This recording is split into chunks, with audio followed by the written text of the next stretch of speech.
Desert dust feeds Amazon forests. Presented by Science at NASA. The Sahara Desert is one of the least hospitable climates on Earth. Its barren plateaus, rocky peaks, and shifting sands envelop the northern third of Africa, which sees very little rain, vegetation, and life. Meanwhile, across the Atlantic Ocean thrives the world's largest rainforest. The lush, vibrant Amazon, located in northeast South America, supports a vast network of unparalleled ecological diversity. So what do these seemingly different climates have in common? They are intimately connected by a 10,000-mile-long intermittent atmospheric river of dust. Every year, intense Saharan winds send enormous clouds of dust on a transatlantic journey to the Amazon basin. This dust, much of it originating in an ancient lakebed in Chad, is rich in phosphorus. When it reaches the rainforest, the remains of long-dead organisms of the Sahara provide crucial nutrients to the rainforest's living flora. Phosphorus, which is essential to plant growth, is in short supply in the Amazon. Desert dust dumped into the forest every year helps to diminish this deficit. NASA researchers are studying this dusty link between Amazon and Sahara to understand how it operates and how it might be affected by climate change.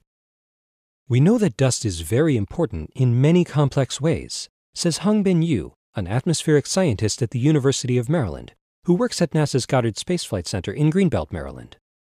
Dust affects climate and, at the same time, climate change will affect dust. As researchers, he adds, we ask ourselves two basic questions. How much dust is transported? And how does climate change affect the amount of dust that travels across the Atlantic? Data from NASA's Calypso satellite, launched in 2006, may provide the answers.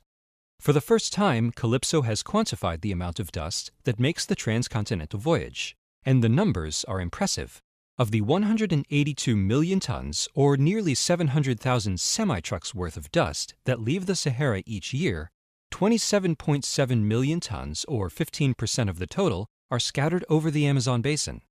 Calypso, short for Cloud, Aerosol, LiDAR, and Infrared Pathfinder Satellite Observation, uses a laser rangefinder, or LiDAR, to scan Earth's atmosphere for the vertical distribution of dust and other aerosols. It regularly tracks the Sahara-Amazon dust plume.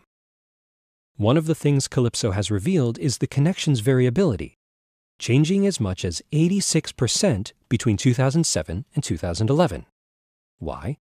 The answer could lie in the Sahel, the long strip of semi-arid land on the southern border of the Sahara.